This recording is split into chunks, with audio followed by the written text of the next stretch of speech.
Le volcan de Nyiragongo déverse ses larves sur la ville de Goma. La catastrophe naturelle a engendré aujourd'hui une crise humanitaire. Dès les premières heures qui ont suivi la catastrophe de Goma, vous avez dépêché une équipe gouvernementale sur place. Et aujourd'hui, Excellence Monsieur le Président, vous sortez d'une longue réunion avec les missionnaires de Goma, avec la présence du Premier ministre. Quelle est aujourd'hui votre lecture des faits et comment vous entendez résoudre cette crise 7 jours après la catastrophe? Parce que chaque minute compte. Et quelles sont les réponses du chef de l'État à la crise humanitaire? Voilà les questions auxquelles vous allez répondre, Excellence Monsieur le Président. Et puis il vous plaira par la suite de pouvoir répondre à 2 ou 3 questions selon votre conférence. Excellence Monsieur le Président de la République. Merci. Je vais passer. Mesdames et messieurs de la presse, je vous salue. Bonsoir. L'heure est grave, certes, mais pas désespérée. Je commence d'abord par exprimer toute ma compassion et ma solidarité au peuple de Goma. Des compatriotes de l'Est qui n'ont pas été d'être victimes de beaucoup d'exactions, parfois des groupes armés et maintenant même de la nature. Je tiens à dire ici que la situation est certes grave, mais elle est contrôlée. Comme vous le savez, je me trouvais à l'étranger lorsque cette nouvelle du drame est arrivée, de l'éruption est arrivée. Et tout de suite, j'ai interrompu mon séjour pour rentrer sur place. Avant cela, évidemment, j'avais pris langue avec le chef du gouvernement et ensemble, nous avions décidé d'envoyer une équipe du gouvernement sur place. Et il y a eu 7 ministres qui sont partis immédiatement pour faire l'état des lieux de la situation. Et ils avaient déjà sur eux les moyens, les premiers moyens qu'il fallait déployer pour faire face à l'urgence. Et depuis lors, ils sont revenus. Nous avons eu une première rencontre hier au Conseil des ministres. C'est longtemps penché sur la question. Et aujourd'hui, j'ai voulu les rencontrer pour qu'ensemble, nous voyions quelles sont les mesures qu'il faut prendre pour faire face à la situation. Et donc, je voudrais, avant de passer à l'explication de ces mesures, attirer l'attention quand même des uns et des autres sur le fait que l'heure n'est pas à la manipulation, comme on le voit dans les réseaux sociaux, ou au règlement de compte en utilisant des mensonges, de la manipulation politicienne, dans le but de faire passer le gouvernement comme n'ayant pas le contrôle de la situation. Ce que nous avons eu comme réunion aujourd'hui, et hier même au Conseil des ministres, a démontré que nous avons le contrôle de la situation. Et donc, qu'est-ce qui se dégage après ça? Tout simplement qu'il y a d'abord des déplacés, nous constatons, suite à cette éruption. Il faut expliquer que ces déplacés sont partis parce qu'il y a eu une situation inédite. D'abord, l'éruption elle-même n'a été prévue par aucun observatoire au monde. C'est une situation inédite.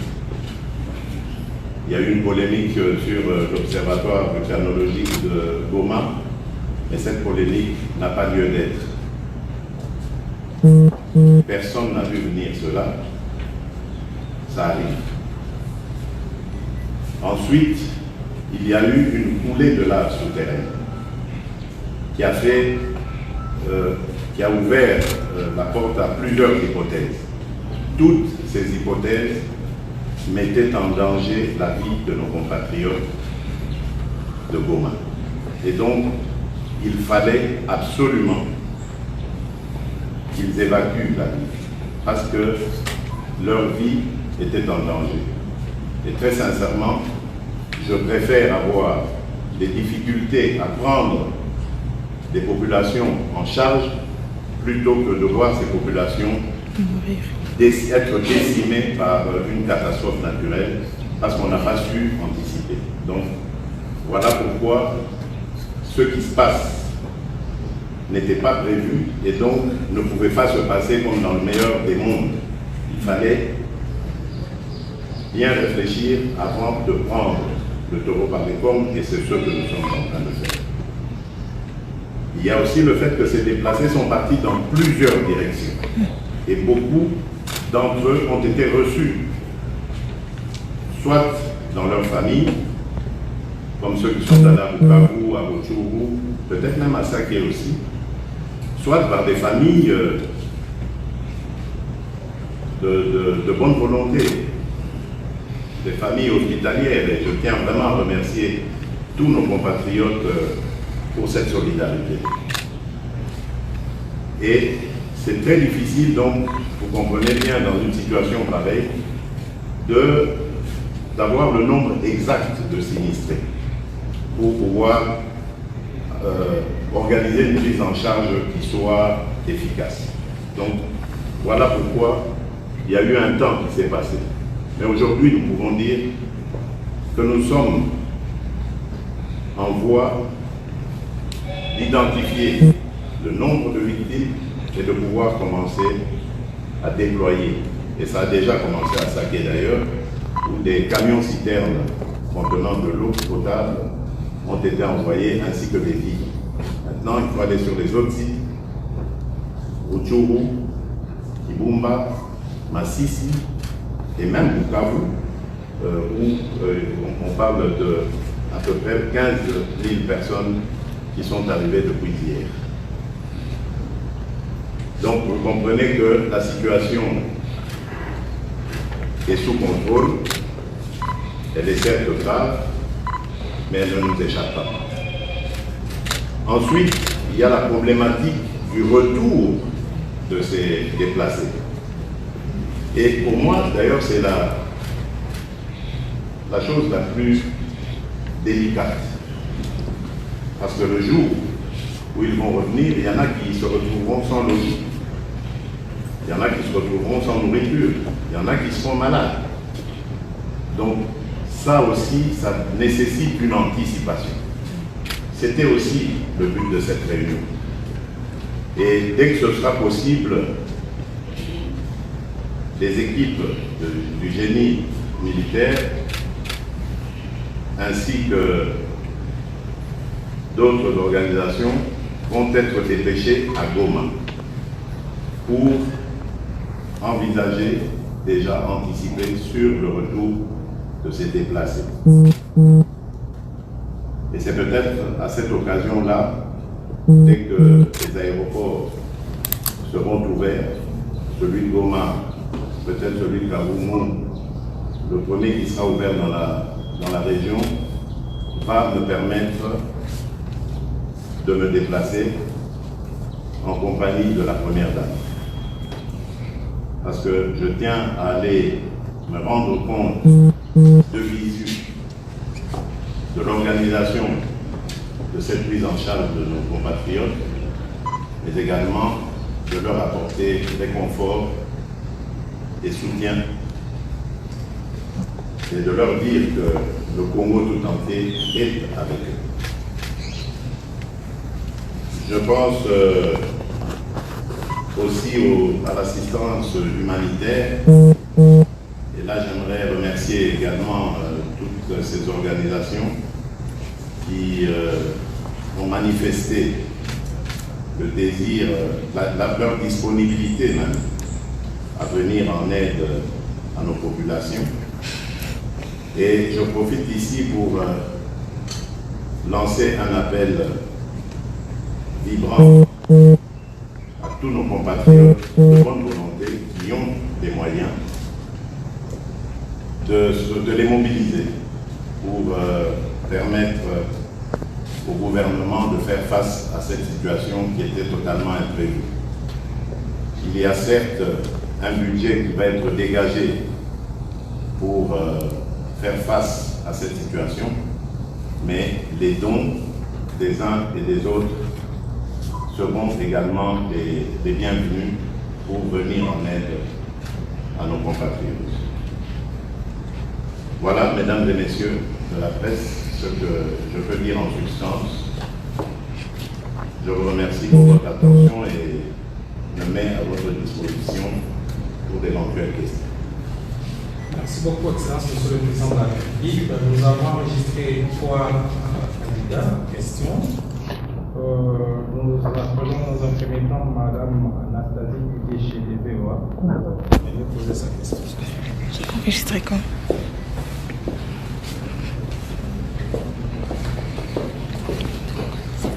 Bonsoir, Monsieur le Président. Nous avons tous à l'esprit ces images absolument poignantes de femmes sur les routes, marchant, qui portant des bidons d'eau, qui portant des enfants avec eux. La question est de savoir quand ces femmes pourront être prises en charge dans le bus, dans la voiture, qui est prévu, payer les transports. La deuxième question que j'ai, c'est sur le budget que vous avez évoqué. Voilà une semaine maintenant que le gouvernement a fait que la NAD a quel chiffré, une estimation chiffrée des dégâts que cette catastrophe naturelle a causé et du coup les besoins que l'on doit dans ce domaine. Merci. Avant toute chose, vous devez savoir, comme je l'ai dit, que la situation était totalement inattendue, imprévue. Il n'y a aucun observatoire au monde qui a su prévenir cette calamité. Et donc, nous demander de mettre déjà des véhicules à la disposition des populations qui se meurent, c'est très très difficile. Même si sur le plan privé, il y a eu quelques personnes de bonne volonté qui sont venues à une partie, qui sont venues en aide à une partie de la population. Le gouvernement n'a pas encore l'étendue complète de la situation. Et donc c'est pour ça que nous visons les sites sur lesquels se trouvent déjà les déplacés. C'est très difficile de savoir à ce stade combien sont encore en cours de déplacement. Donc il vaut mieux assister ceux qui sont déjà sur place.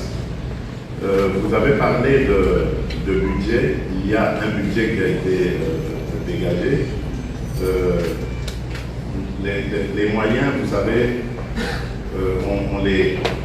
on les prévoit, mais on n'est pas toujours sûr qu'ils suffiront. Voilà pourquoi, en plus de ce que nous allons déployer, le Premier ministre nous le dira, parce que je vous ai dit, nous attendons encore certaines inputs. Le Premier ministre le précisera, et croyez-moi, il y aura une transparence à la fois au niveau du budget qui sera dégagé, mais également de la gestion, c'est-à-dire de ce qu'il en sera fait. Il n'y aura pas de problème de ce côté-là. Et donc, lorsque nous aurons reçu tous ces inputs, nous pourrons savoir avec exactitude ce qu'il faut faire. Parce qu'il ne faut pas oublier, madame, que ces déplacés ne le sont, et je le souhaite le plus ardemment possible, ne le sont que pour quelque temps. Donc ici, les besoins seront ceux du quotidien, c'est-à-dire boire, manger, se laver, utiliser des latrines convenables et se loger au moins de manière convenable pour quelques jours en attendant le retour. C'est pour ça que je disais le plus grand travail, toute la concentration, elle se fera à Goma même. Et là, à Goma, on nous dit qu'il y a à peu près à peu près 5000 maisons détruites. Le gouvernement avait déjà apporté les moyens pour...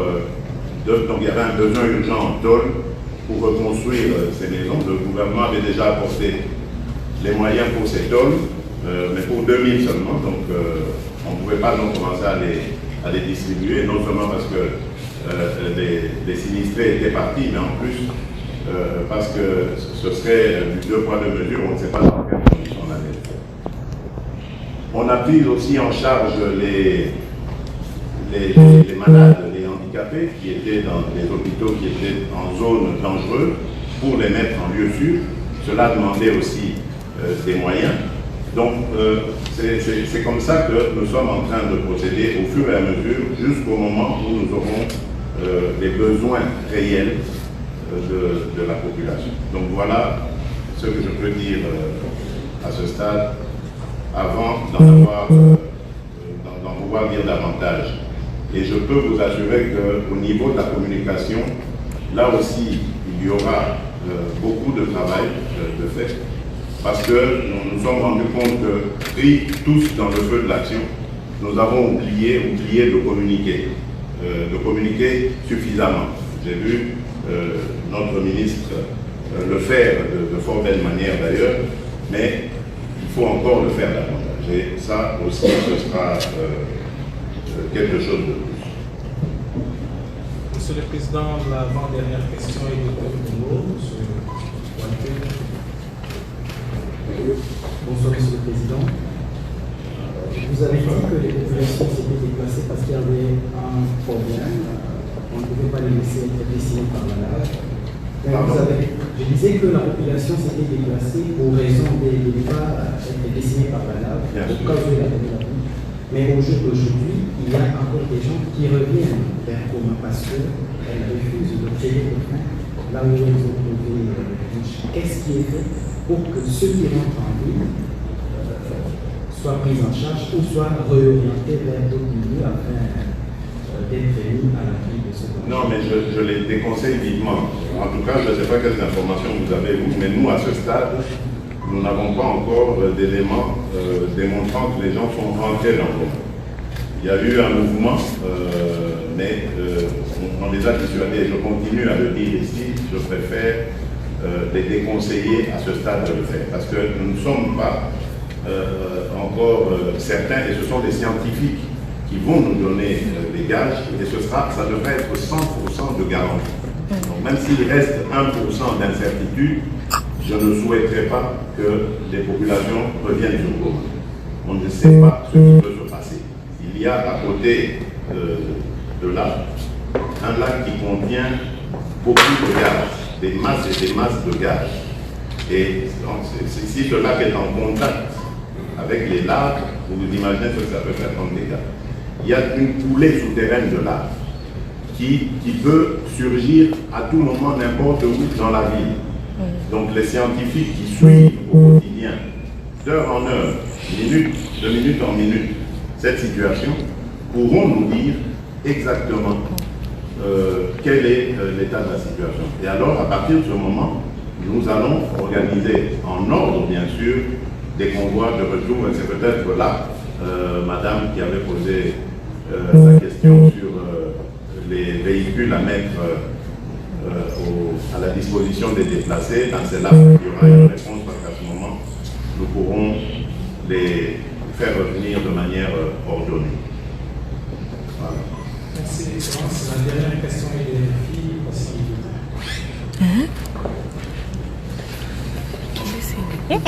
Excellent. Déjà, la première question, c'est de savoir, vous avez des informations du terrain, quel est l'état du Mirabeau aujourd'hui. La zone, c'est par rapport à l'appel, à l'aide qu'on attend de plus en plus. Ça que par exemple, avec une capacité de 60 000 personnes, 60 000 personnes, n'est-ce pas le moment, par exemple, de lancer l'appel à l'international? Et peut-être une dernière, ce sera sur le dégazage du lac Kivu. Est-ce qu'on peut avoir des étapes, des dates par rapport finalement au début de travaux? Merci. Déjà, pour commencer, par rapport au Nyiragongo, je crois que c'est des volcanologues qui peuvent nous dire exactement quel est son état. Ce qui est sûr, c'est que aujourd'hui, la lave n'est plus dans le cratère, mais le volcan reste actif.